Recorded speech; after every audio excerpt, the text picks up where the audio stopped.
ਜਪਜੀ ਸਾਹਿਬ ਦੀ ਵਿਆਖਿਆ ਗੁਰੂ ਗ੍ਰੰਥ ਸਾਹਿਬ ਜੀ ਮਹਾਰਾਜ।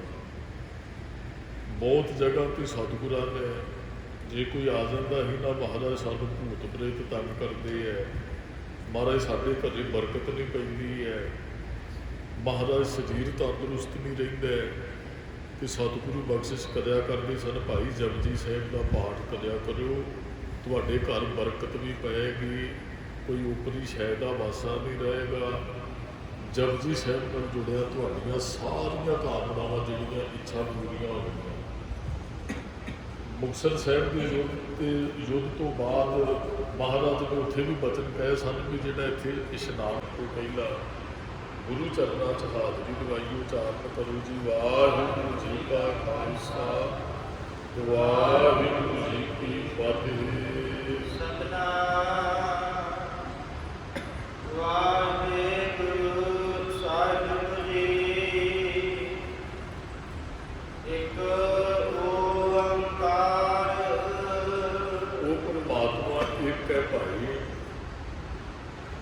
ਸਭ ਕੁਝ ਉਹਦੇ ਹੁਕਮ 'ਚ ਹੈ। ਇਹ ਸ੍ਰਿਸ਼ਟੀ ਦੀ ਰਚਨਾ ਉਸ ਇੱਕ ਨੇ ਕੀਤੀ ਹੈ, ਉਹ ਆਪਣੇ ਆਪ ਤੋਂ ਪੈਦਾ ਹੋਇਆ ਹੈ ਤੇ ਉਪਰੰਤ ਉਹਨੇ ਸ੍ਰਿਸ਼ਟੀ ਦੀ ਰਚਨਾ ਕੀਤੀ ਔਰ ਸਾਧਿਆਂ ਦੇ ਵਿੱਚ ਆਪ ਰਮਿਆ ਹੋਇਆ। ਆਪ ਹੀ ਨੇ ਆਪ ਸਾਜਿਓ, ਆਪ ਹੀ ਨੇ ਰਚਿਓ ਨਾਓ, ਦੋਈ ਕੁਦਰਤ ਸਾਜ ਕਹਿ ਘਰ ਆਸਰ ਵਿੱਚ ਜਾਓ।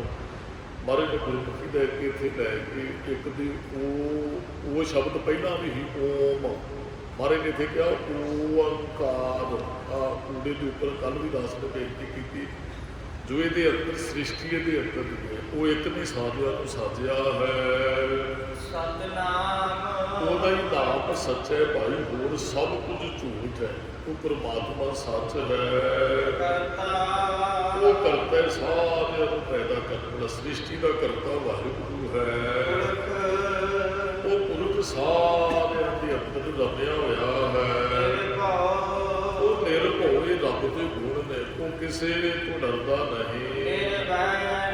ਉਹ ਨਿਰਵੈਰ, ਕਿਸੇ ਨਾਲ ਕੋਈ ਵੈਰ ਨਹੀਂ ਰੱਖਦਾ, ਕਿਉਂਕਿ ਉਹਨੇ ਆਪਣੇ ਆਪ ਸਾਰਾ ਕੁਝ ਪੈਦਾ ਕੀਤਾ। ਸਾਡੇ ਬੱਚੇ ਨੇ ਕਦੇ ਮਾਂ ਪਿਓ ਬੱਚਿਆਂ ਨਾਲ ਵੈਰ ਰੱਖਦਾ ਕਦੇ ਵੀ ਨਹੀਂ ਰੱਖੇਗਾ। ਉਹ ਸਾਡੇ ਬਜ਼ੁਰਗ ਕਹਿੰਦੇ ਹਨ ਮਾਪੇ ਕੋ ਮਾਪੇ ਨਹੀਂ ਹੁੰਦੇ, ਪੁੱਤ ਕੋ ਪੁੱਤ ਹੋ ਜਾਂਦੇ ਆ। ਕਹਿੰਦਾ ਭਾਵੇਂ ਮਾਂ ਪਿਓ ਨੇ ਬੱਚਿਆਂ ਨੂੰ ਆਪ ਪੈਦਾ ਕੀਤਾ ਹੁੰਦਾ ਹੈ। ਇਸ ਕਰਕੇ ਸਤਿਗੁਰੂ ਕਹਿੰਦੇ ਆ ਭਾਈ ਉਹ ਕਿਸੇ ਨਾਲ ਵੈਰ ਨਹੀਂ ਰੱਖਦੇ, ਉਹ ਨਿਰਵੈਰ ਹੈ। ਉਹ ਕਾਲ ਤੋਂ ਸਮੇਂ ਤੋਂ ਬਾਅਦ ਹੈ ਔਰ ਮੌਤ ਨਹੀਂ ਉਹਨੂੰ ਆ ਸਕਦੀ। ਕਾਲ ਦਾ ਅਰਥ ਮੌਤ ਵੀ ਹੈ, ਉਹਦਾ ਜੜ ਵੀ ਹੋਇਆ, ਉਹ ਕਦੇ ਮਰੇਗਾ ਨਹੀਂ। ਉਹਦੀ ਕੋਈ ਮੂਰਤੀ ਨਹੀਂ ਹੈ ਵੀ ਕੋਈ ਕਦੇ ਵੀ ਰੱਬ ਇਹੋ ਜਿਹਾ ਹੈ। ਉਹ ਅਜੂਨੀ ਹੈ, ਅਸੀਂ ਜੋਨੀਆਂ ਚੋਂ ਅਸੀਂ ਪਤਾ ਨਹੀਂ ਹੈ ਮਨੁੱਖਾ ਸਰੀਰ ਤਿਆਗਣ ਤੋਂ ਬਾਅਦ ਕਿਸ ਪਾਸੇ ਨੂੰ ਤੁਰ ਜਾਣਾ, ਅਗਲੀ ਕਿਸ ਖਬਰ ਨਾ ਪਾਈ, ਰੋਵਣ ਹਾਥ ਸਦਾਈ। ਜਿਹੜੇ ਚਲੇ ਗਏ ਉਹ ਵੀ ਪਤਾ ਨਹੀਂ ਕਿਸ ਪਾਸੇ ਨੂੰ ਚਲੇ ਗਏ। ਜਿੱਦਣ ਅਸੀਂ ਜਾਣਾ ਕੀ ਪਤਾ ਸੁਰਤ ਕਿਹਦੇ 'ਚ ਰਹਿਣ, ਕਿਸ ਪਾਸੇ ਨੂੰ ਮਨੁੱਖ ਨੇ ਤੁਰ ਜਾਣਾ ਹੈ। ਉਹਦਾ ਪ੍ਰਕਾਸ਼ ਆਪਣੇ ਆਪ ਤੋਂ ਹੈ। ਤੁਸੀਂ ਦੀਵਾ ਜਗਾਓਗੇ ਤੇ ਤੁਹਾਨੂੰ ਵੱਡੀ ਬਣਾਉਣੀ ਪਏਗੀ, ਤੇਲ ਲਿਆਉਣਾ ਪਏਗਾ, ਦੀਵਾ ਖਰੀਦਣਾ ਪਏਗਾ, ਅੱਗ ਬਾਲਣੀ, ਫਿਰ ਰੋਸ਼ਨੀ। ਉਹ ਪਰਮਾਤਮਾ ਦਾ ਪ੍ਰਕਾਸ਼ ਆਪਣੇ ਆਪ ਤੋਂ ਹੈ, ਉਹਨੂੰ ਕਿਸੇ ਨੇ ਨਹੀਂ ਸਾਜਿਆ, ਕਿਸੇ ਨੇ ਬਣਾਇਆ, ਉਹ ਆਪਣੇ ਆਪ ਤੋਂ ਹੈ ਜੀ। ਹਾਂ, ਗੁਰੂ ਸਾਹਿਬ ਦੀ ਕਿਰਪਾ ਦੁਆਰਾ ਭਾਈ ਉਹਦੀ ਪ੍ਰਾਪਤੀ ਹੋ ਜਾਂਦੀ। ਪ੍ਰਸਾਦ ਅਰਥ ਕਿਰਪਾ, ਗੁਰੂ ਕਿਰਪਾ ਕਰੇ ਇੱਕ ਓੰਕਾਰ ਹਿਰਦੇ 'ਚ ਵਸ ਜਾਂਦਾ ਹੈ। ਇਹ ਬਾਣੀ ਦਾ ਨਾਮ ਹੈ ਜੀ। ਪਰ ਇੱਥੇ ਆਪਾਂ ਇਹਦੇ ਇਹ ਵੀ ਅਰਥ ਕਰ ਸਕਦੇ ਵੀ ਜਿਹੜੇ ਮੂਲ ਮੰਤਰ ਦੇ ਅੰਦਰ ਰੱਬ ਨੇ ਜਿਹੜੇ ਗੁਣ ਵਾਹਿਗੁਰੂ ਦੇ ਬਖਸ਼ਿਸ਼ ਕੀਤੇ ਉਹਨੂੰ ਤੂੰ ਜਪਿਆ ਕਰ। ਮੂਲ ਮੰਤਰ 'ਚ ਬਹੁਤ ਬਖਸ਼ਿਸ਼ ਵਰਤਦੀ ਹੈ। ਆਪ ਜੀ ਇਹ ਕਹਿਣ ਦੀ ਗੱਲ ਨਹੀਂ ਹੈ। ਆਪ ਜੀ ਚਲੋ ਆਪਾਂ ਮੂਲ ਮੰਤਰ ਤੋਂ ਕਥਾ ਸ਼ੁਰੂ ਕਰ ਰਹੇ ਹਾਂ ਤੇ ਆਪ ਜੀ ਮੂਲ ਮੰਤਰ ਦਾ ਪਾਠ ਕਰਨਾ ਸ਼ੁਰੂ ਕਰੋ ਜੀ। ਸਭ ਤੋਂ ਵੱਡੀ ਤਾਕਤ ਮੂਲ ਮੰਤਰ ਦੇ ਅੰਦਰ ਹੀ ਹੈ। ਇਹ ਮੂਲ ਮੰਤਰ ਇੱਕ ਗੁਰ ਮੰਤਰ ਹੈ। ਅਸੀਂ ਦੋਵੇਂ ਦਾ ਹੀ ਜਾਪ ਕਰਨਾ, ਮੂਲ ਮੰਤਰ ਦਾ ਵੀ ਔਰ ਗੁਰ ਮੰਤਰ ਦਾ ਵੀ। ਵਾਹਿਗੁਰੂ ਗੁਰ ਮੰਤਰ, ਇਹ ਮੂਲ ਮੰਤਰ ਹੈ। ਆਪ ਜੀ ਜਾਪ ਕਰਕੇ ਵੇਖੋ, ਆਤਮਾ ਵੀ ਬਲਵਾਨ ਹੁੰਦੀ ਤੇ ਕਾਰਜ ਵੀ ਰਾਸ ਹੁੰਦੇ ਹੈ। ਆਪ ਜੀ ਅਭਿਆਸੀ ਕਿਤੇ ਬਣੋ ਮੂਲ ਮੰਤਰ ਦੇ, ਗੁਰੂ ਬਖਸ਼ਿਸ਼ ਕਦੇ, ਫਿਰ ਆਤਮਾ ਬਲਵਾਨ ਹੁੰਦੀ ਹੈ ਉਹਨੂੰ ਇੱਕ ਸੱਚ ਨਾਲ ਜੁੜ ਜਾਂਦੇ, ਔਰ ਦੁਨਿਆਵੀ ਤੌਰ ਤੇ ਵੀ ਬਖਸ਼ਿਸ਼ ਵਰਤਦੀ ਹੈ ਜੀ। ਆਦ ਸੱਚ ਉਹ ਜਿਹੜਾ ਪ੍ਰਮਾਤਮਾ ਨੂੰ ਆਦਿ ਤੋਂ ਹੈ। ਕਈ ਵਾਰੀ ਨਾ ਜਦੋਂ ਅਰਦਾਸ ਹੁੰਦੀ ਨਾ, ਕਈ ਗ੍ਰੰਥੀ ਸਿੰਘ ਇਹ ਸ਼ਬਦ ਵਰਤਦੇ ਵੀ ਆਦਿ ਗੁਰੂ ਗ੍ਰੰਥ ਸਾਹਿਬ ਜੀ ਦੇ ਅੱਗੇ ਅਰਦਾਸ ਹੈ। ਆਦਿ ਦਾ ਹੁੰਦਾ ਪਹਿਲਾ, ਗੁਰੂ ਗ੍ਰੰਥ ਸਾਹਿਬ ਆਦਿ ਹੈ ਕਿਉਂਕਿ ਦੂਸਰਾ ਨਹੀਂ ਹੈ ਗੁਰੂ ਗ੍ਰੰਥ ਸਾਹਿਬ। ਹਾਂ, ਇੱਕ ਸਰੂਪ ਉਹ ਕਰਤਾਰਪੁਰ ਵਾਲੀ ਬੀੜ ਜਿਹੜੀ 1601 ਤੋਂ ਲੈ ਕੇ 1604 ਤੱਕ ਮਹਾਰਾਜ ਨੇ ਇਹ ਬਾਣੀ ਅੰਕਿਤ ਵਿੱਚ ਕਰਵਾਈ ਤੇ 4 ਚ ਪ੍ਰਕਾਸ਼ ਹੋਇਆ ਹਰਿਮੰਦਰ ਸਾਹਿਬ 'ਚ। ਉਹਨੂੰ ਅਸੀਂ ਕਹਿੰਦੇ ਸੀ ਕਰਤਾਰਪੁਰ ਵਾਲੀ ਬੀੜ, ਉਹਨੂੰ ਕਿਹਾ ਪੋਥੀ ਪਰਮੇਸ਼ਰ ਕਾ ਥਾਨ। ਆਹ ਜਿਹੜੀ ਹੁਣ ਬੀੜ ਹੈ ਨਾ ਸਾਡੇ ਕੋਲ, ਇਹ ਦਮਦਮੀ ਬੀੜ ਹੈ ਜੀ। ਇਹ ਉਹਦਾ ਉਤਾਰਾ ਹੈ ਜਿਹੜੀ ਬੀੜ ਸਤਿਗੁਰਾਂ ਨੇ ਗੁਰੂ ਗੋਬਿੰਦ ਸਿੰਘ ਸਾਹਿਬ ਨੇ ਭਾਈ ਮਣੀ ਸਿੰਘ ਬਾਬਾ ਦੀਪ ਸਿੰਘ ਪਾਸੋਂ ਦਮਦਮਾ ਸਾਹਿਬ ਦੀ ਧਰਤੀ ਤੇ ਲਗਵਾਈ, ਕਿਉਂਕਿ ਉਦੋਂ ਇੱਕ ਰਾਗ ਦਾ ਵਾਅਦਾ ਮਹਾਰਾਜ ਨੇ ਕੀਤਾ। ਔਰ ਇੱਕ ਗੁਰੂ ਸਾਹਿਬ ਦੀ ਬਾਣੀ ਬਾਅਦ 'ਚ, ਪਹਿਲੇ ਜਿਹੜੇ ਗੁਰੂ ਗ੍ਰੰਥ ਸਾਹਿਬ 'ਚ 5 ਗੁਰੂ ਸਾਹਿਬਾਨਾਂ ਦੀ ਬਾਣੀ ਹੈ, ਹੁਣ ਇਸ ਗੁਰੂ ਗ੍ਰੰਥ ਸਾਹਿਬ 'ਚ 6 ਗੁਰੂ ਸਾਹਿਬਾਨਾਂ ਦੀ ਬਾਣੀ ਹੈ। ਚਲੋ ਕਈ ਵਾਰੀ ਆਦਿ ਸ਼ਬਦ ਵਰਤਦੇ, ਆਦਿ ਸ਼ਬਦ ਨਹੀਂ ਵਰਤਣਾ ਚਾਹੀਦਾ। ਆਦਿ ਤਾਂ ਵਰਤੀਏ ਜੀ ਕੋਈ ਦੂਸਰਾ ਵੀ ਹੈਗਾ ਹੈ। ਆਪਣੇ ਪਿਤਾ ਜੀ ਹੈ, ਮੰਨ ਲਓ ਮੇਰੇ ਪਿਤਾ ਜੀ ਹੈ, ਤੇ ਉੱਥੇ ਇਹ ਨਹੀਂ ਨਾ ਸ਼ਬਦ ਵਰਤਿਆ ਜਾਂਦਾ ਵੀ ਪਹਿਲੇ ਪਿਤਾ ਜੀ ਹੈ, ਦੂਸਰੇ ਦਾ ਮਤਲਬ ਦੂਸਰਾ।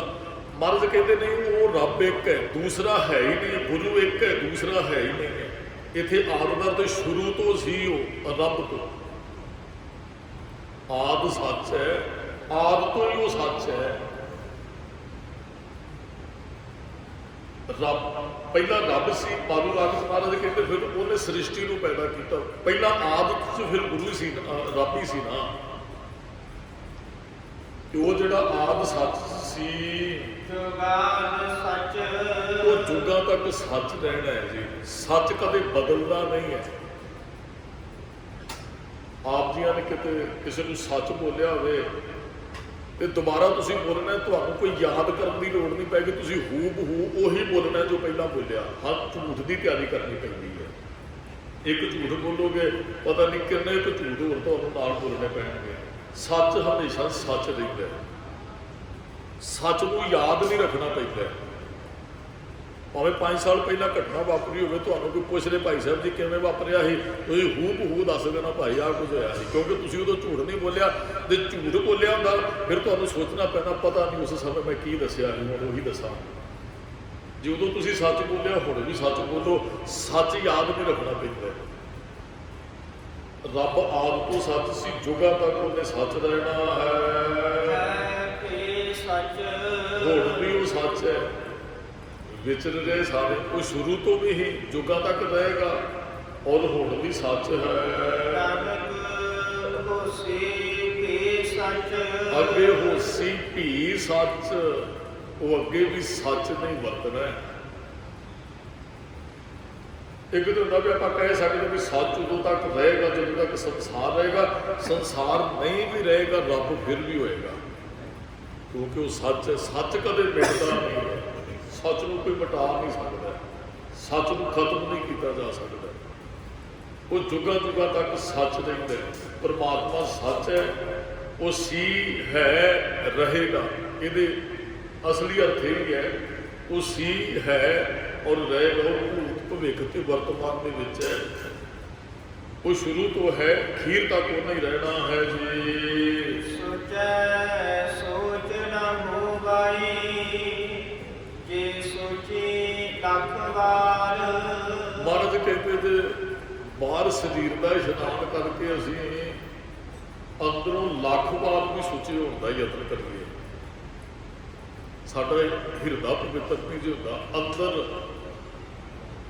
ਜੇ ਸੋਚ ਪਵਿੱਤਰ ਨਹੀਂ ਹੈ ਤੇ ਸਰੀਰ ਨਹਾਉਣ ਨਾਲ ਅਸੀਂ ਪਵਿੱਤਰ ਹੋਣ ਵਾਲੇ ਨਹੀਂ ਹੈ। ਸੋਚ ਨਾ ਹੋ ਗਈ।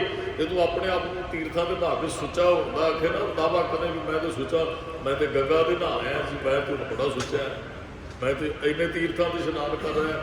ਮਹਾਰਾਜ ਕਹਿੰਦੇ ਸੋਚ ਸੁੱਚੀ ਨਹੀਂ ਹੁੰਦੀ ਸਰੀਰ ਦੇ ਇਸ਼ਨਾਨ ਕੀਤਿਆਂ। ਸੋਚ ਨੂੰ ਸੁੱਚੀ ਕਰਨਾ ਪੈਂਦਾ ਹੈ।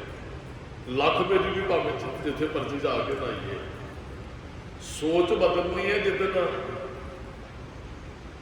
ਅਸੀਂ ਗੁਰੂ ਰੂਪੀ ਤੀਰਥ 'ਚ ਨਹਾਉਣਾ ਸ਼ੁਰੂ ਕਰਾਂਗੇ, ਗੁਰੂ ਸਰੋਵਰ ਹੈ, ਉਹਦੇ 'ਚ ਸੁਰਤ ਨੇ ਟੁੱਬੀਆਂ ਲਾਉਣੀਆਂ, ਅੰਦਰ ਦਾ ਅਸੀਂ ਇਸ਼ਨਾਨ ਕਰਾਉਣਾ ਹੈ। ਮਹਾਰਾਜ ਕਹਿੰਦੇ ਬਾਹਰ ਲੱਖਾਂ ਮੇਰੀ ਵੀ ਮਨ ਮੈਲੇ ਸਭ ਕੁਛ ਮੈਲਾ, ਤਨ ਧੋਤਾ ਮਨ ਛਾਣਾ ਹੋਇਆ। ਤਨ ਦੇ ਧੋਣ ਨਾਲ ਕੋਈ ਗੱਲ ਨਹੀਂ ਬਣਦੀ, ਸਰੀਰ ਧੋਣ ਨਾਲ ਕੋਈ ਥੋੜੀ ਕੋਈ ਪਵਿੱਤਰ ਹੁੰਦਾ ਹੈ। ਹਾਂ, ਸੋਚ ਪਵਿੱਤਰ ਕਰਦੀ ਹੈ ਗੁਰਬਾਣੀ। ਅਸੀਂ ਆਉਂਦੇ ਵੀ ਇਸੇ ਵਾਸਤੇ ਹੀ ਹੈ, ਸਾਡੇ ਇੱਥੇ ਆਉਣ ਦਾ ਪ੍ਰਯੋਜਨ ਹੀ ਇਹ ਹੈ ਕਿ ਅਸੀਂ ਅੰਦਰੋਂ ਕਿਤੇ ਸੁੱਚੇ ਹੋਈਏ, ਸਾਡੀ ਉਹ ਅੰਦਰ ਦੀ ਸੁਚਮਤਾ ਰੱਬ ਨੂੰ ਭਾਜੇ। ਸਰੀਰ ਸੁੱਚਾ ਨਹੀਂ, ਸਰੀਰ ਦਾ ਇਸ਼ਨਾਨ ਨੂੰ ਸਾਫ਼ ਕੀਤਾ ਜਾ ਸਕਦਾ, ਸਰੀਰ ਸੁੱਚਾ ਨਹੀਂ ਹੁੰਦਾ ਜੀ। ਲੱਖਾਂ ਮੇਰੀ ਵੀ ਅਸੀਂ ਯਤਨ ਕਰੀਏ, ਕਰੀ ਕੀ ਝੂਠ ਉਤਰ ਸਦਾ ਬ੍ਰਹਮ ਅਗਨ ਕੇ ਲੂਠੇ। ਮਹਾਰਾਜ ਕਹਿੰਦੇ ਜਿੰਨਾ ਮਰਜ਼ੀ ਆਪਣੇ ਆਪ ਨੂੰ ਬਾਹਰੋਂ ਲੱਖਾਂ ਮੇਰੀ ਵੀ ਧੋਣ ਦਾ ਯਤਨ ਕਰ, ਤੇਰੀ ਉਹਨਾਂ ਚਿਰ ਆਤਮਾ ਸੁੱਚੀ ਨਹੀਂ ਹੋਏਗੀ ਜਿੰਨਾ ਚਿਰ ਸ਼ਬਦ ਦੇ ਨਾਲ ਆਪਣੇ ਆਪ ਨੂੰ ਮਾਂਜਣ ਦਾ ਯਤਨ ਨਹੀਂ ਕਰੇਗਾ। ਮਹਾਰਾਜ ਕਹਿੰਦੇ ਜ਼ਬਾਨ ਤੋਂ ਚੁੱਪ ਰਿਹਾ ਬੰਦਾ ਚੁੱਪ ਨਹੀਂ ਜੇ ਬੈਠਦਾ। ਮਹਾਰਾਜ ਅੱਗੇ ਕਹਿੰਦੇ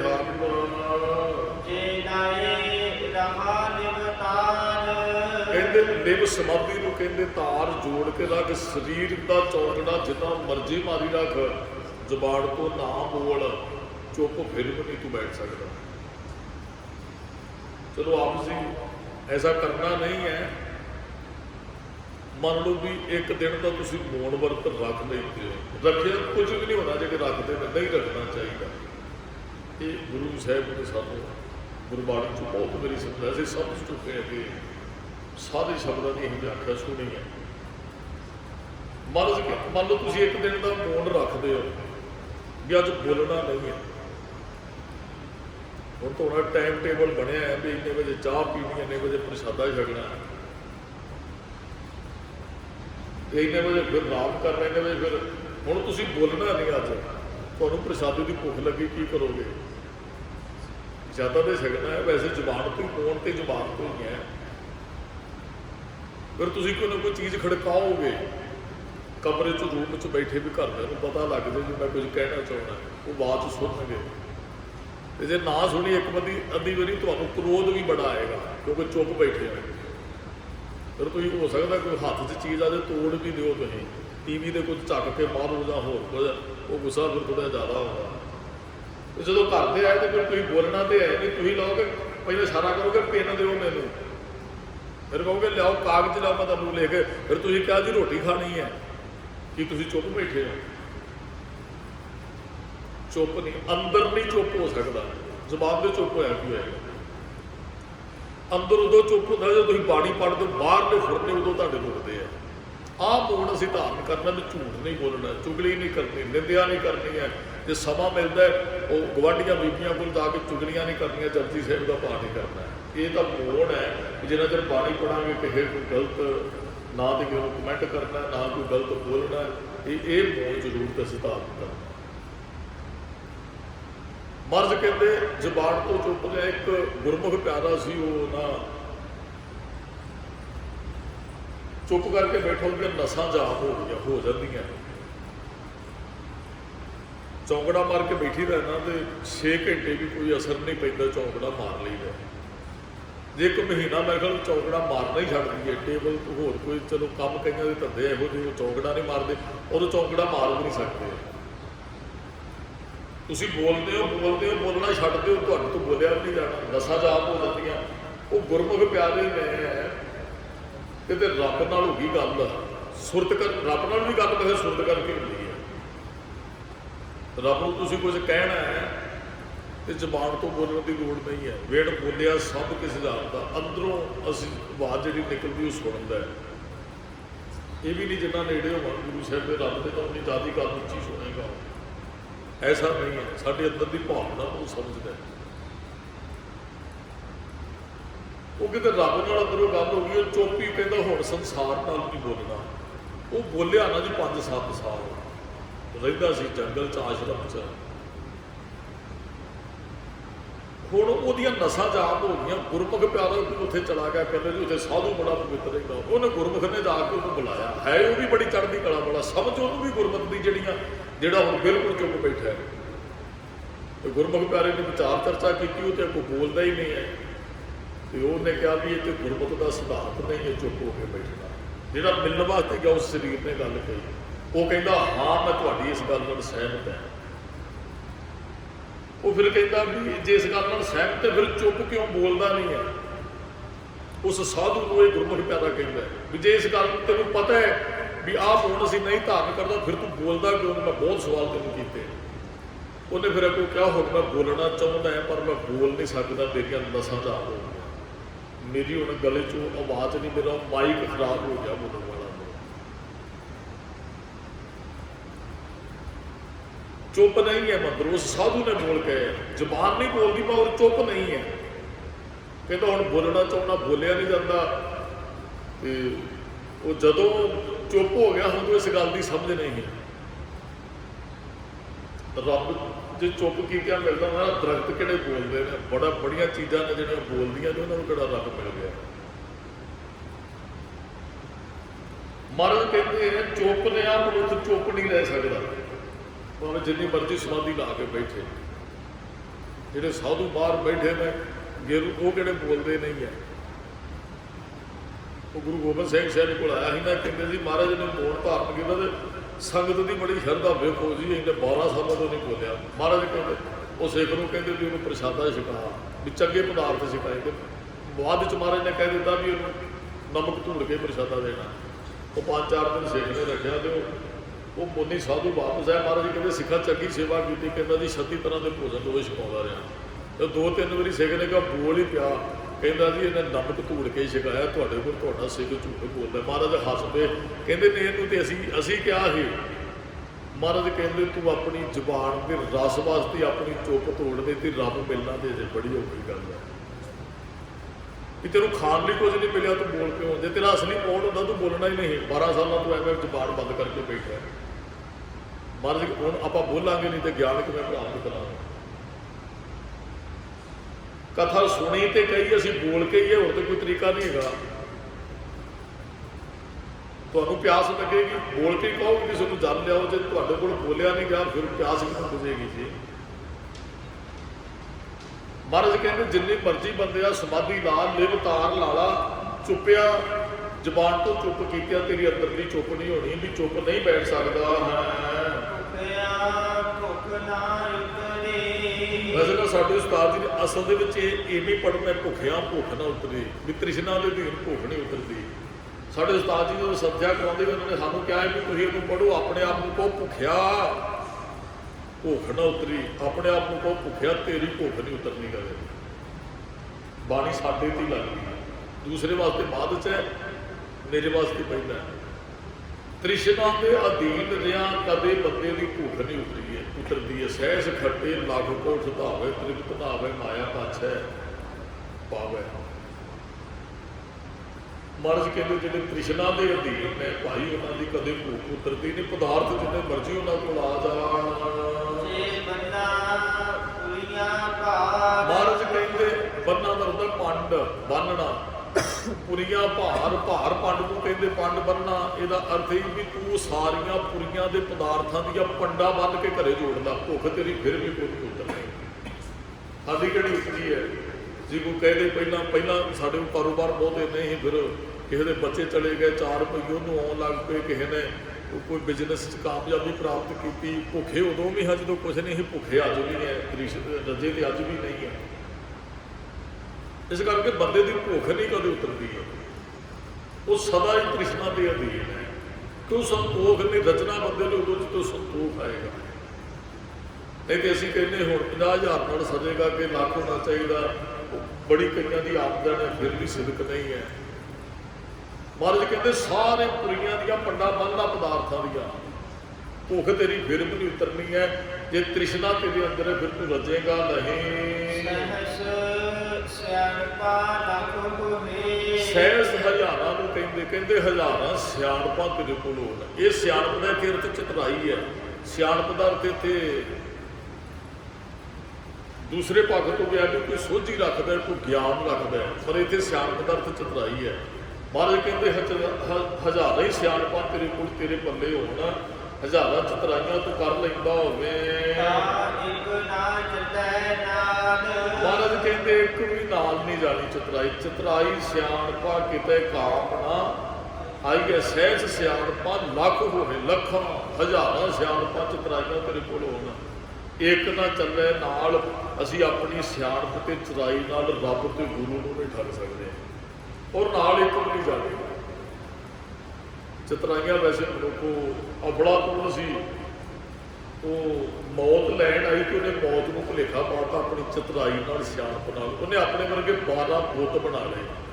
ਕਹਿੰਦਾ ਮੌਤ ਆਏਗੀ ਤੇ ਉਹਨੂੰ ਪਤਾ ਹੀ ਨਹੀਂ ਲੱਗਣਾ ਵੀ ਅਫਲਾਤੂਨ ਅਸਲੀ ਕੌਣ ਹੈ। ਉਹ ਮੌਤ ਨੂੰ ਭੁਲੇਖਾ ਪੈ ਗਿਆ ਜੀ, ਵਾਪਸ ਚਲੀ ਗਈ। ਉਹ ਰੱਬ ਨੂੰ ਜਾ ਕੇ ਕਹਿੰਦੇ ਜੀ ਮੇਰੀ ਤੇ ਸਮਝ 'ਚ ਨਹੀਂ ਆਇਆ ਵੀ ਅਫਲਾਤੂਨ ਕੌਣ ਹੈ, ਉਹੋ ਜਿਹੇ ਦੇ 12-15 ਸਰੀਰ ਹੈ। ਉਹ ਫਿਰ ਰੱਬ ਕਹਿੰਦਾ ਐਂ ਕਰੇ ਵੀ ਤੂੰ ਪਹਿਲਾਂ ਤੇ ਕਰਦੀ ਉਹਨਾਂ ਬੁੱਤਾਂ ਦੀ ਸ਼ੋਭਾ, ਅਫਲਾਤੂਨ ਉਹਨਾਂ ਦੇ ਵਿੱਚ ਹੀ ਛੁਪਿਆ ਹੈ, ਤੇ ਫਿਰ ਤੂੰ ਇੱਕ ਦੀ ਥੋੜੀ ਜਿਹੀ ਕਰਨੀ ਵੀ ਇਹ ਠੀਕ ਨਹੀਂ ਬਣੀ ਹੈ, ਵੀ ਤੂੰ ਬਣਾਉਣ ਵਾਲਾ ਠੀਕ ਨਹੀਂ। ਉਹ ਤੁਹਾਡੇ ਸਾਹਮਣੇ ਆਏਗਾ ਜੋ ਕੁਝ ਹੋਏਗਾ। ਬੰਦੇ ਦਾ ਘਰ ਕਈ ਵਾਰੀ ਬੰਦੇ ਨੂੰ ਮਾਰਦਾ।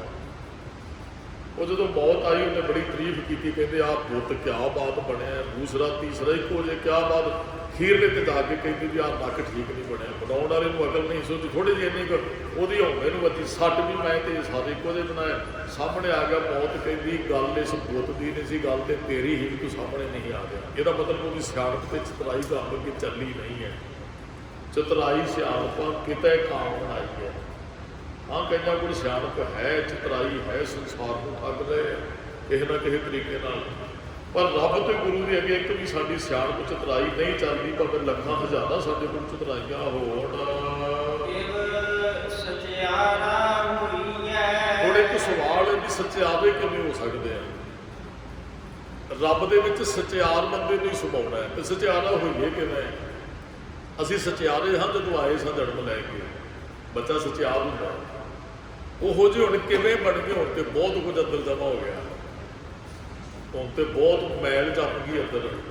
ਜਿਹੋ ਜਿਹੇ ਆਏ ਹਾਂ ਕਿਵੇਂ ਬਣ ਗਏ? ਗੱਲ ਇੱਥੇ ਸਵਾਲ ਹੁਣ ਪੈਦਾ ਹੋਇਆ ਵੀ ਕਿਵੇਂ ਸੱਚਿਆਰ, ਕਿਵੇਂ ਸੱਚਿਆਰ ਹੋਈਏ? ਜਿਹੋ ਜਿਹੇ ਆਏ ਸਭ ਕਿਵੇਂ ਬਣ ਗਏ ਭਾਈ? ਝੂਠ ਨੂੰ ਸੱਚ ਕਰਕੇ ਮੰਨ ਬੈਠੇ, ਕੂੜ ਦੀ ਕੰਧ ਕਿਵੇਂ ਟੁੱਟੇ?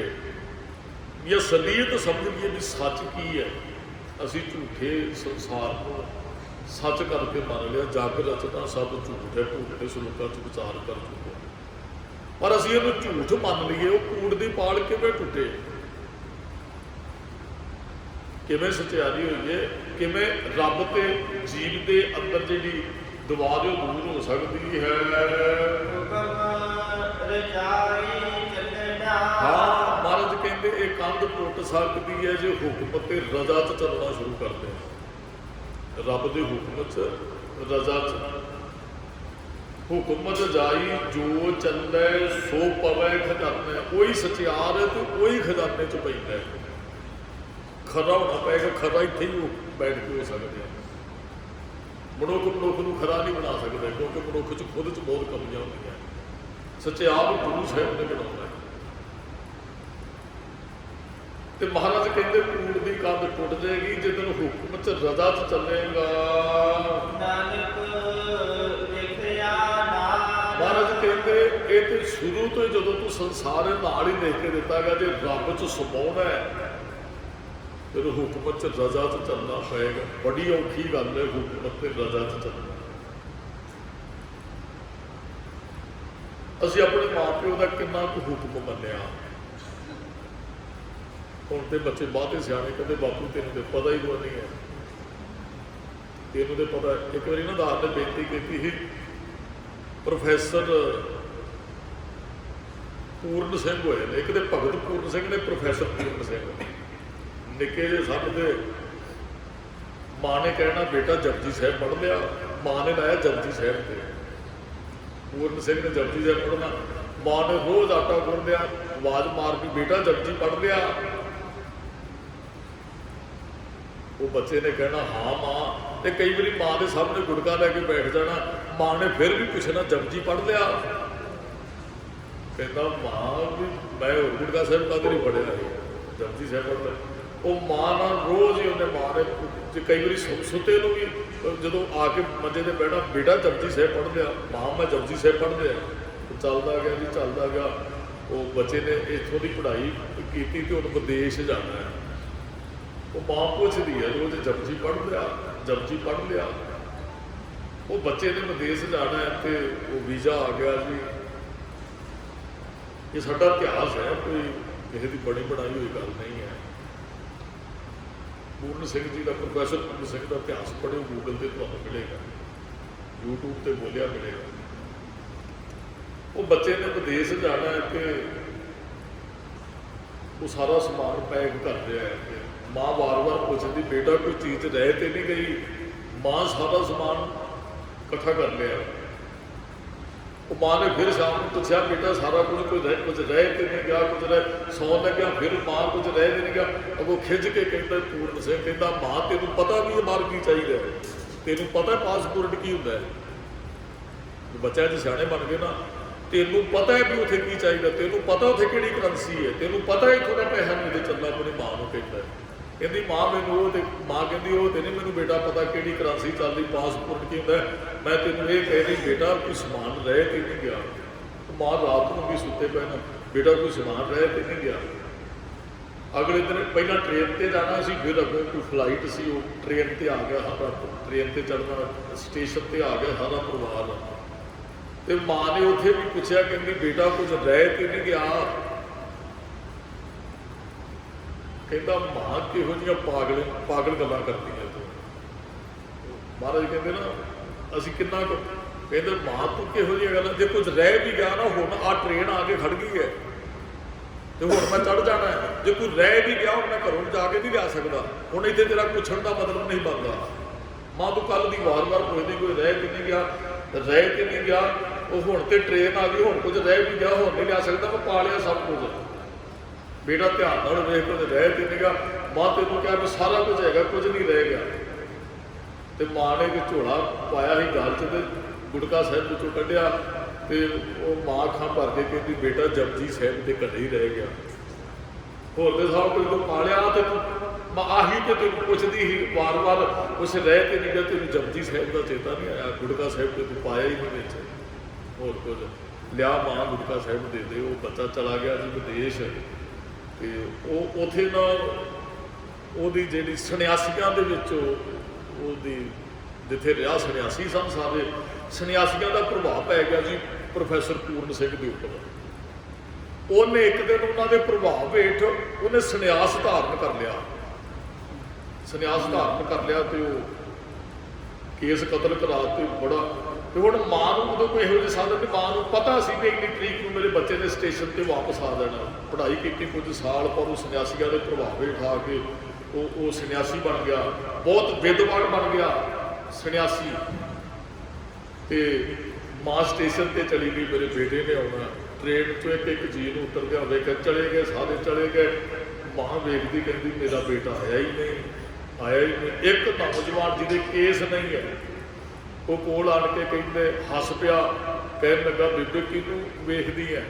ਕਹਿੰਦੀ ਬੇਟਾ ਮੇਰੇ ਬੇਟੇ ਨੇ ਆਉਣਾ, ਉਹ ਆਇਆ ਹੀ ਨਹੀਂ। ਤੇ ਅੱਗੋਂ ਹੱਸ ਪਿਆ, ਕਹਿਣ ਲੱਗਾ ਮੈਂ ਹੀ ਤੇ ਤੇਰਾ ਬੇਟਾ, ਮੈਨੂੰ ਪਛਾਣਿਆ ਨਹੀਂ। ਧਿਆਨ ਨਾਲ ਉਹਦੇ ਵੱਲ ਵੇਖ ਕੇ ਕਹਿੰਦੀ, ਉਹਨੇ ਵੇਖਿਆ ਦੇ ਕੇਸ ਨਹੀਂ, ਇਹਦਾ ਤੇ ਬਾਣਾ ਹੀ ਬਦਲਿਆ ਹੋਇਆ। ਉਹ ਕਹਿੰਦੀ ਨਹੀਂ ਮੇਰੇ ਬੇਟੇ ਨੇ ਆਉਣਾ ਸੀ, ਉਹ ਆਇਆ ਨਹੀਂ। ਉਹਨੇ ਫਿਰ ਮਾਂ ਨੇ ਉਹਨੂੰ ਪਤਾ ਲੱਗ ਗਿਆ ਉਹਨੂੰ ਇਹੀ। ਉਹਨੇ ਕਿਹਾ ਕਹਿੰਦੀ ਮੇਰੇ ਬੇਟੇ ਨੇ ਆਉਣਾ ਸੀ, ਚਲੋ ਕੋਈ ਨਹੀਂ ਆਇਆ ਨਹੀਂ। ਉਹਨੇ ਪਰਵਾਹ ਨਹੀਂ ਕੀਤੀ, ਮਾਂ ਨੇ ਉਹਨੂੰ ਬੁਲਾਇਆ ਹੀ ਨਹੀਂ, ਘਰੇ ਚਲੀ ਗਈ। ਫਿਰ ਉਹ ਸਮਾਂ ਥੋੜ੍ਹਾ ਜਿਹਾ ਲੰਘਿਆ ਜੀ, ਉਹ ਸਰਬ ਧਰਮ ਸੰਮੇਲਨ ਰੱਖਿਆ ਗਿਆ। ਸਰਬ ਧਰਮ ਸੰਮੇਲਨ ਸੰਨਿਆਸੀਆਂ ਨੇ ਇਸੇ ਪ੍ਰੋਫੈਸਰ ਨੂੰ ਉੱਥੇ ਸੱਦਿਆ ਵੀ ਤੁਸੀਂ ਸੰਨਿਆਸੀਆਂ ਦੇ ਵੱਲੋਂ ਉੱਥੇ ਦਲੀਲਾਂ ਦਿਓਗੇ। ਸਰਬ ਧਰਮ ਸੰਮੇਲਨ ਉਹਨਾਂ ਨੇ ਸੈਮੀਨਾਰ ਰੱਖਿਆ ਇੱਕ ਵੀ ਸਾਰੇ ਧਰਮ ਵਾਲਿਆਂ ਨੂੰ 2-2 ਮਿੰਟ ਦੇਣੇ ਆ। ਹੋਇਆ ਕਿ ਜੋ ਉੱਥੇ ਚਲੇ ਗਏ ਭਾਈ ਵੀਰ ਸਿੰਘ ਜੀ, ਤੁਸੀਂ ਇਤਿਹਾਸ ਪੜ੍ਹਦੇ ਹੋ, ਬਹੁਤ ਵੱਡੇ ਰਾਈਟਰ ਹੋਏ ਨੇ ਸਾਡੇ ਸਿੱਖ ਧਰਮ ਦੇ। ਭਾਈ ਵੀਰ ਸਿੰਘ, ਉਹਨਾਂ ਦੀ ਬਹੁਤ ਲਿਖਤ ਮਿਲਦੀ, ਬਹੁਤ ਇਤਿਹਾਸ ਔਰ ਬਾਣੀ ਦਾ ਵੀ ਟੀਕਾ ਕੀਤਾ ਇਹਨਾਂ ਨੇ। ਉਹ ਭਾਈ ਵੀਰ ਸਿੰਘ ਜੀ ਚਲੇ ਗਏ ਤੇ ਜਿਨ੍ਹਾਂ ਨੇ ਪ੍ਰਬੰਧ ਕੀਤਾ ਸੀ ਨਾ, ਰੂਮ ਕਮਰੇ ਘੱਟ ਗਏ। ਤੇ ਉਹਨਾਂ ਨੇ ਰਿਕਵੈਸਟ ਕੀਤੀ ਸਾਰਿਆਂ ਦੇ ਵਿਦਵਾਨਾਂ ਦੇ ਅੱਗੇ, ਕਹਿੰਦੇ ਜੀ ਸਾਡੀ ਬੇਨਤੀ ਹੈ ਵੀ 2 ਵਿਦਵਾਨ ਇੱਕ ਰੂਮ ਸ਼ੇਅਰ ਕਰ ਲੈਣ ਵੀ ਸਾਡੇ ਕੋਲ ਕਮਰੇ ਘੱਟ ਹੈ। ਪਰ ਭਾਈ ਵੀਰ ਸਿੰਘ ਵੈਸੇ ਕਿਸੇ ਨਾਲ ਰੂਮ ਸ਼ੇਅਰ ਨਹੀਂ ਕਰਦੇ, ਔਰ ਉਸ ਦਿਨ ਉਹਨਾਂ ਨੇ ਕੀਤਾ, ਕਹਿੰਦੇ ਜੀ ਠੀਕ ਹੈ। ਤੇ ਉਸੇ 'ਚ ਹੀ ਇਹਨੇ ਸੰਨਿਆਸੀ ਦੇ ਨਾਲ ਹੀ ਉਹ ਰੂਮ ਸ਼ੇਅਰ ਕਰਨਾ ਸੀ ਭਾਈ ਵੀਰ ਸਿੰਘ ਨੇ। ਤੇ ਜਦੋਂ ਚੱਲੇ ਨਾ ਵੀ ਤੁਹਾਡਾ ਵੀਰ ਸਿੰਘ ਦੇ ਨਾਲ, ਤੇ ਇਹ ਜਿਹੜਾ ਸੰਨਿਆਸੀ ਪ੍ਰੋਫੈਸਰ ਹੱਸ ਪਿਆ, ਕਹਿਣ ਲੱਗਾ ਮੈਨੂੰ ਵੀਰ ਸਿੰਘ ਦੇ ਨਾਲ ਕਮਰਾ ਤੇ ਦੇ ਰਹੇ ਹੋ ਸਕਦੇ ਰਾਤ ਨੂੰ ਕੋਈ ਕਰਾਮਾਤ ਵਾਪਰ ਜੇ। ਪਤਾ ਉਹਨੇ ਕਿਹਾ ਵੀ ਇਹ ਵੀਰ ਸਿੰਘ ਨੂੰ ਮੈਂ ਸੰਨਿਆਸੀ ਬਣਾ ਦੇਣਾ ਰਾਤ ਕਿਉਂਕਿ ਐਡਾ ਵਿਦਵਾਨ ਬਣ ਚੁੱਕਿਆ ਸੀ। ਕਹਿੰਦਾ ਕਮਰਾ ਤੇ ਮੈਨੂੰ ਦੇ ਰਹੇ, ਹੋ ਸਕਦਾ ਕੋਈ ਕਰਾਮਾਤ ਵਾਪਰ ਜੇ। ਚਲੋ ਰਾਤ ਨੂੰ ਕੋਈ ਚਰਚਾ ਹੋਈ ਹੋਏਗੀ ਕਿਸੇ ਵਿਸ਼ੇ ਤੇ ਭਾਈ ਵੀਰ ਸਿੰਘ ਤੇ ਪ੍ਰੋਫੈਸਰ ਪੂਰਨ ਸਿੰਘ ਦੀ। ਰਾਤ ਨੂੰ ਚਰਚਾ ਕਰਕੇ ਅੱਧੀ ਰਾਤ ਤੱਕ ਸੌਂ ਗਏ। ਜਦੋਂ ਸੌਂ ਗਏ ਨਾ ਤੇ ਭਾਈ ਵੀਰ ਸਿੰਘ ਜੀ 2:30 ਵਜੇ ਉੱਠੇ ਅੰਮ੍ਰਿਤ ਵੇਲੇ। ਉਹਨਾਂ ਨੇ ਇਸ਼ਨਾਨ ਕੀਤਾ। ਹੁਣ ਸੰਨਿਆਸੀ ਉੱਠ ਤੇ ਪਿਆ ਪਰ ਇਹ ਮੰਜੇ ਤੋਂ ਨਹੀਂ ਉੱਠਿਆ। ਭਾਈ ਸਾਹਿਬ ਨੇ ਇਸ਼ਨਾਨ ਕੀਤਾ ਤੇ ਜਪਜੀ ਸਾਹਿਬ ਦਾ ਗੁਟਕਾ ਸਾਹਿਬ ਲਿਆ ਭਾਈ ਵੀਰ ਸਿੰਘ ਨੇ, ਚੌਂਕੜਾ ਮਾਰ ਲਿਆ ਤੇ ਉਹਨਾਂ ਨੇ ਪਾਠ ਸ਼ੁਰੂ ਕਰ ਦਿੱਤਾ, ਇੱਕ ਓਂਕਾਰ ਸਤਿਨਾਮ ਕਰਤਾ ਪੁਰਖ। ਤੇ ਅੱਗੇ ਬੋਲ ਆ ਗਏ, ਪਤਾਲਾ ਪਤਾਲ ਲੱਖ ਆਗਾਸਾਂ ਆਗਾਸ ਕੋੜ ਕੋੜ ਕਪਾਲ ਥੱਕੇ ਵੇਦ ਕਹਿਣ ਇੱਕ ਵਾਰ ਵੇਦ ਨਾ ਪਾਈਆ ਪੰਡਤੀ ਜੇ ਹੋਵੇ ਲੇਖ ਪੁਰਾਣ ਵਕਤ ਨਾ ਪਾਇਓ ਕਾਦੀਆਂ ਜੇ ਲਿਖਣ ਲੇਖ ਪੁਰਾਣ ਥਿਤ ਵਾਰ ਨਾ ਜੋਗੀ ਜਾਣੇ ਰੁੱਤ ਮਾਹੋ ਨਾ ਕੋਈ ਜਾ ਕਰਤਾ ਸਿਰਠੀ ਕੋ ਸਾਜੇ ਆਪੇ ਜਾਣੇ ਸੋਈ। ਜਦੋਂ ਇਹਨੇ ਪੰਗਤੀਆਂ ਸੁਣੀਆਂ ਨੇ ਇਹਨੂੰ ਮਾਂ ਚੇਤੇ ਆਈ, ਕਹਿਣ ਲੱਗਾ ਮੇਰੀ ਮਾਂ ਨੇ ਜਪਜੀ ਸਾਹਿਬ ਮੈਨੂੰ ਕੰਠ ਕਰਵਾਇਆ, ਗੁਟਕਾ ਸਾਹਿਬ ਮੈਂ ਧਿਆਨ ਨਹੀਂ ਦਿੱਤਾ। ਜਦੋਂ ਨਾ ਇਹ ਪੰਗਤੀਆਂ ਨੇ ਪੜ੍ਹੀਆਂ ਨਾ ਤੇ ਇਹ ਕਹਿਣ ਲੱਗਾ, ਕਹਿੰਦਾ ਬਾਬਾ ਨਾਨਕ ਕਹਿੰਦਾ ਲੱਖਾਂ ਕਾਸ਼ ਤੇ ਪਤਾਲ ਹੈ ਸ੍ਰਿਸ਼ਟੀ, ਉਹਨੇ ਸ੍ਰਿਸ਼ਟੀ ਪੈਦਾ ਕੀਤੀ। ਕਹਿੰਦਾ ਬਾਬਾ ਸੱਚ ਕਹਿੰਦੇ ਤੇ ਸਾਨੂੰ ਇਹਨਾਂ ਨੇ ਸਿਖਾਇਆ ਵੀ 7 ਆਕਾਸ਼ ਨੇ ਤੇ 7 ਪਤਾਲ ਨੇ। ਕਹਿੰਦਾ ਵੀ ਸਾਨੂੰ ਤੇ ਇਹਨਾਂ ਨੇ ਸਿਖਾਇਆ ਵੀ ਕੋਈ ਦੈਂਤ ਸਨ ਤੇ ਉਹ ਕਿਸੇ ਦੇ ਕੰਨਾਂ ਚੋਂ ਨਿਕਲੀ ਮੈਲ, ਜਿਹੜੀ ਸੰਨਿਆਸੀ ਉਹ ਸਿਖਾਉਂਦੇ, ਕੰਨਾਂ ਚੋਂ ਮੈਲ ਨਿਕਲੀ, ਉਸ ਮੈਲ ਚੋਂ ਦੈਂਤ ਨਿਕਲੇ, ਦੈਂਤ ਦੇਵਤਿਆਂ ਨਾਲ ਲੜ ਪਏ, ਉਹਨਾਂ ਦੇ ਸਰੀਰ ਬਹੁਤ ਵੱਡੇ ਸਨ, ਉਹ ਦੈਂਤਾਂ ਦੇ ਸਰੀਰ ਪਾੜਤੇ ਉਹਨਾਂ ਨੇ, ਉਹ ਦੇਵਤਿਆਂ ਨੇ, ਤੇ ਉਹਨਾਂ ਦੀ ਜਿਹੜੀ ਚਰਬੀ ਸੀ ਉਹ ਪਾਣੀ 'ਚ ਡਿੱਗੀ ਤੇ ਉਹ ਧਰਤੀ ਬਣ ਗਈ। ਉਹ ਸੰਨਿਆਸ 'ਚ ਉਹਨਾਂ ਨੇ ਸ੍ਰਿਸ਼ਟੀ ਦੀ ਰਚਨਾ ਇਸ ਤਰ੍ਹਾਂ, ਉਹ ਧਰਤੀ ਬਣ ਗਈ। ਤੇ ਹੁਣ ਉਹ ਜਿਹੜਾ ਪ੍ਰੋਫੈਸਰ ਪੂਰਨ ਸਿੰਘ ਸੰਨਿਆਸੀ ਹੋ ਚੁੱਕਾ ਸੀ, ਉਹ ਕਹਿਣ ਲੱਗਾ ਵੀ ਤੂੰ ਕਿੰਨਾ ਅਮੀਰ ਸਾਂ, ਤੂੰ ਕਿੱਥੇ ਆਣ ਕੇ ਖੜ ਗਿਓ, ਬਾਬੇ ਨਾਨਕ ਨੂੰ ਛੱਡ ਕੇ ਤੂੰ ਹੀਰਿਆਂ ਦਾ ਵਪਾਰੀ, ਕਹਿੰਦਾ ਕੌਡੀਆਂ ਦਾ ਵਪਾਰ ਕਰਨ ਲੱਗਾ। ਜਪਜੀ ਸਾਹਿਬ ਨੇ ਝੰਜੋੜਿਆ, ਭਾਈ ਸਾਹਿਬ ਜੀ ਪੜ੍ਹਦੇ ਹੈ ਤੇ ਇਹ ਸੁਣਦੇ। ਕਹਿੰਦਾ ਮੇਰੀ ਮਾਂ ਨੇ ਜਪਜੀ ਸਾਹਿਬ, ਮੈਂ ਲੱਖ ਆਕਾਸ਼ਾਂ ਪਤਾਲਾਂ ਨੂੰ ਛੱਡ ਕੇ ਮੈਂ ਸੱਤਾਂ ਤੇ ਆਣ ਕੇ ਖੜ ਗਿਆ। ਬਾਬਾ ਨਾਨਕ ਕਦੇ ਝੂਠ ਨਹੀਂ ਬੋਲ ਸਕਦਾ। ਉਹਦੇ ਅੰਦਰ ਨੂੰ ਝੰਜੋੜਿਆ ਜਪਜੀ ਸਾਹਿਬ ਨੇ। ਜਦੋਂ ਝੰਜੋੜਿਆ ਨਾ ਸਵੇਰ ਹੋਈ, ਅੰਦਰੋਂ ਕਰਲਾ ਉੱਠਿਆ। ਸਵੇਰ ਹੋਈ, ਉਹਨਾਂ ਸਵੇਰੇ ਜਿੱਥੇ ਸੈਮੀਨਾਰ ਹੋਣਾ ਹੈ ਸਾਰੇ ਚਲੇ ਗਏ ਤੇ ਹੁਣ ਭਾਈ ਵੀਰ ਸਿੰਘ ਦੇ ਕੋਲ ਬੈਠ ਗਿਆ, ਜਿਹਦੇ ਤੋਂ ਅਸੀਂ ਪ੍ਰਭਾਵਿਤ ਹੋਈਏ, ਅਸੀਂ ਉਹਦੇ ਨੇੜੇ ਬੈਠਣਾ ਚਾਹੁੰਦੇ ਹਾਂ। ਤੇ ਜਦੋਂ ਕੋਲ ਬੈਠਾ ਤਾਂ ਇੱਕ ਘਟਨਾ ਹੋਰ ਵਾਪਰੀ। ਕਹਿੰਦੇ ਭਾਈ ਵੀਰ ਸਿੰਘ ਨੇ ਇਹਦੇ ਸਿਰ ਤੇ ਹੱਥ ਮਾਰਿਆ, ਇਹਦੇ ਸਿਰ ਤੇ ਭਾਈ ਵੀਰ ਸਿੰਘ ਨੇ ਬੋਲ ਕੇ ਕਹਿਣ ਲੱਗੇ, ਐਂ ਲੱਗਦਾ ਹੈ ਵੀ ਕਿਤੇ ਨਾ ਕਿਤੇ ਮਾਂ ਨੇ ਕੇਸ ਸਾਂਭੇ ਸਨ। ਉਹ ਸੰਨਿਆਸੀ ਨੂੰ ਕਿਹਾ, ਭਾਈ ਵੀਰ ਸਿੰਘ ਨੇ ਸਿਰ ਤੇ ਹੱਥ ਮਾਰ ਕੇ ਨਾ ਇਹਦੇ, ਕਹਿਣ ਲੱਗਾ ਲੱਗਦਾ ਹੈ ਕਿਤੇ ਮਾਂ ਨੇ ਕੇਸ ਸਾਂਭੇ ਸਨ। ਤੇ ਇਹਦਾ ਅੰਦਰਲਾ ਦਰਦ ਫੁੱਟ ਪਿਆ, ਧਾ ਮਾਰ ਕੇ ਹੋਇਆ। ਕਹਿੰਦਾ ਭਾਈ ਸਾਹਿਬ ਦੀ ਮਾਂ ਨੇ ਕੇਸ ਸਾਂਭੇ ਸਨ, ਮੈਂ ਕੇਸ ਨਹੀਂ ਸਾਂਭ ਸਕਿਆ। ਜੋ ਤੁਸੀਂ ਜਪਜੀ ਸਾਹਿਬ ਦਾ ਪਾਠ ਕੀਤਾ, ਮੇਰੀ ਮਾਂ ਨੇ ਮੈਨੂੰ ਕੰਠ ਕਰਵਾਇਆ ਜਪਜੀ ਸਾਹਿਬ ਦਾ ਪਾਠ, ਮੈਨੂੰ ਗੁਟਕਾ ਸਾਹਿਬ ਮੇਰੀ ਬੁੱਕਲ 'ਚ ਪਾ ਕੇ ਭੇਜਿਆ, ਮੈਂ ਬਾੜੀ ਨਾਲੋਂ ਟੁੱਟ ਗਿਆ, ਸੰਨਿਆਸ ਧਾਰਨ ਕਰ ਲਿਆ। ਤੇ ਭਾਈ ਵੀਰ ਸਿੰਘ ਕਹਿੰਦੇ ਕੁਛ ਨਹੀਂ ਵਿਗੜਿਆ, ਮਾਂ ਦਾ ਹੱਥ ਸਿਰ ਤੇ ਆਏਗਾ, ਕੇਸ ਰੱਖ। ਤੇ ਫਿਰ ਉਹ ਸੰਨਿਆਸੀ ਫਿਰ ਜਦੋਂ ਵਾਪਸ ਜਾਂਦਾ, ਮਾਂ ਨੂੰ ਫਿਰ ਪਤਾ ਲੱਗਦਾ ਮੇਰੇ ਬੇਟੇ ਨੇ ਅੱਜ ਆਉਣਾ, ਉਹ ਸਟੇਸ਼ਨ ਤੇ ਉਤਰਨਾ, ਮਾਂ ਆਉਂਦੀ ਹੈ। ਤੇ ਜਦੋਂ ਮਾਂ ਵੇਟ ਕਰਦੀ, ਉਹ ਦਸਤਾਰ ਸਜਾਈ ਹੋਈ ਪ੍ਰੋਫੈਸਰ ਪੂਰਨ ਸਿੰਘ ਨੇ, ਦਾੜਾ ਪ੍ਰਕਾਸ਼ ਹੈ, ਕੇਸ ਨੇ, ਉਹ ਆਪਣੀ ਮਾਂ ਨੂੰ ਆ ਕੇ ਮਿਲਦੇ, ਕਹਿਣ ਲੱਗਾ ਮਾਂ ਤੇਰੇ ਜਪਜੀ ਸਾਹਿਬ ਨੇ ਅੱਜ ਫਿਰ ਮੈਨੂੰ ਵਾਪਸ ਲੈ ਜਾਂਦਾ ਹੈ। ਤੇ ਮਾਂ ਉਹਦੇ ਅੱਖਾਂ ਭਰ ਕੇ ਕਹਿੰਦੀ, ਬੇਟਾ ਜਦੋਂ ਮੈਂ ਤੈਨੂੰ ਇਹ ਗੱਲ ਕਹਿੰਦੀ ਹਾਂ ਨਾ, ਜਪਜੀ ਪੜ੍ਹ ਲਿਆ ਬੇਟਾ, ਜਪਜੀ ਪੜ੍ਹ ਲਿਆ, ਅਸਲ ਵਿੱਚ ਮੈਂ ਤੈਨੂੰ ਨਹੀਂ ਸੀ ਕਹਿੰਦੀ ਵੀ ਤੂੰ ਜਪਜੀ ਪੜ੍ਹ ਲਿਆ, ਅਸਲ ਵਿੱਚ ਮੈਂ ਜਪਜੀ ਸਾਹਿਬ ਨੂੰ ਕਹਿੰਦੀ ਸਾਂ, ਜਪਜੀ ਸਾਹਿਬ ਮੇਰੇ ਪੁੱਤ ਦੀ ਕਦੇ ਬਾਂਹ ਨਾ ਛੱਡੀ, ਅੱਜ ਜਪਜੀ ਸਾਹਿਬ ਨੇ ਫਿਰ ਮੇਰਾ ਪੁੱਤ ਮੇਰੇ ਨਾਲ ਮਿਲਾ ਦਿੱਤਾ। ਉਹ ਮਾਂ ਕਹਿੰਦੀ ਹੈ, ਕਹਿੰਦੀ ਮੈਂ ਤੈਨੂੰ ਨਹੀਂ ਸੀ ਕਹਿੰਦੀ ਤੂੰ ਜਪਜੀ ਸਾਹਿਬ ਪੜ੍ਹ ਲਿਆ, ਮੈਂ ਤੇ ਜਪਜੀ ਸਾਹਿਬ ਨੂੰ ਕਹਿੰਦੀ ਸਾਂ ਮੇਰੇ ਪੁੱਤ ਨੂੰ ਨਾ ਛੱਡੀ। ਅੱਜ ਜੇ ਜਪਜੀ ਸਾਹਿਬ ਦੇ ਅੱਗੇ ਤਰਲੇ ਲੈਂਦੇ, ਉਹ ਪਹਿਲੀ ਵਾਰੀ ਕਿਹਾ ਹੈ ਨਾ, ਕਹਿੰਦੀ ਬੇਟਾ ਤੂੰ ਕੇਸ ਕਤਲ ਮੈਂ ਜਪਜੀ ਸਾਹਿਬ ਨੂੰ ਘਰੇ ਜਾ ਕੇ ਪੁੱਛਦੀ ਮੇਰਾ ਬੇਟਾ ਕਿੱਥੇ ਛੱਡ ਆਇਆ, ਜਪਜੀ ਸਾਹਿਬ ਮੇਰਾ ਬੇਟਾ ਵਾਪਸ ਲਿਆ ਕੇ ਦੇ। ਮੈਂ ਜਪਜੀ ਸਾਹਿਬ ਅੱਗੇ ਅਰਦਾਸਾਂ ਕੀਤੀਆਂ, ਮੈਂ ਤੈਨੂੰ ਨਹੀਂ ਸੀ ਕਹਿੰਦੀ ਤੂੰ ਜਪਜੀ ਸਾਹਿਬ ਪੜ੍ਹ, ਮੈਂ ਜਪਜੀ ਸਾਹਿਬ ਨੂੰ ਕਹਿੰਦੀ ਹਾਂ ਮੇਰੇ ਬੇਟੇ ਨੂੰ ਸੰਭਾਲ ਕੇ ਰੱਖੀ। ਉਹ ਫਿਰ ਇੱਕ ਸਿੱਖ ਧਰਮ ਦਾ ਫਿਲਾਸਫਰ ਹੋਇਆ ਜੀ, ਉਹ ਪ੍ਰੋਫੈਸਰ ਪੂਰਨ ਸਿੰਘ, ਉਹਨਾਂ ਦਾ ਜੀਵਨ ਬਦਲਿਆ। ਇੱਥੇ ਮਹਾਰਾਜ ਕਹਿੰਦੇ ਹੈ ਵੀ ਅਸੀਂ ਮਾਂ ਪਿਓ ਦਾ ਸਤਿਕਾਰ ਕਰਨਾ, ਰੱਬ ਦੇ ਹੁਕਮ ਚੱਲਣਾ। ਜਿਹੜੀ ਦਾਸ ਬੇਨਤੀ ਕਰਨੀ ਚਾਹੁੰਦਾ ਸੀ, ਰੱਬ ਦਾ ਵੀ ਹੁਕਮ ਮੰਨੀਏ, ਮਾਂ ਪਿਓ ਦਾ ਹੁਕਮ ਮੰਨਣਾ ਸ਼ੁਰੂ ਕਰਾਂਗੇ ਤੇ ਰੱਬ ਦੇ ਹੁਕਮ 'ਚ ਆਉਣਾ ਹੈ। ਤੇ ਮਾਂ ਪਿਓ ਦੀ ਪਰਵਾਹ ਨਹੀਂ ਤੇ ਰੱਬ ਦੇ ਹੁਕਮ ਤੋਂ ਵੀ ਬਾਕੀ ਰਹਿਣਾ ਹੈ। ਮਹਾਰਾਜ ਦੇ ਕਹਿੰਦੇ ਹੁਕਮ ਰਜਾਈ ਚੱਲਣਾ, ਨਾਨਕ ਲਿਖਿਆ ਨਾਲ ਹੀ ਮਹਾਰਾਜ ਨੇ ਲਿਖ ਕੇ ਦਿੱਤਾ, ਹੁਕਮ 'ਚ ਰਜ਼ਾ 'ਚ ਚੱਲੇਗਾ ਤੇ ਤੈਨੂੰ ਰੱਬ ਦੀ ਪ੍ਰਾਪਤੀ ਹੋਣੀ। ਸਚਿਆਲ ਵੀ ਤੂੰ ਤਾਂ ਹੋਣਾ ਹੈ, ਤੇਰੀ ਆਤਮਾ ਪ੍ਰਮਾਤਮਾ 'ਚ ਪ੍ਰਵੇਸ਼ ਕਰੇਗੀ। ਇੰਨੀਆਂ ਕੁ ਬੇਨਤੀਆਂ ਪ੍ਰਵਾਨ ਕਰਨੀਆਂ ਜੀ ਸਮੇਂ ਦੀ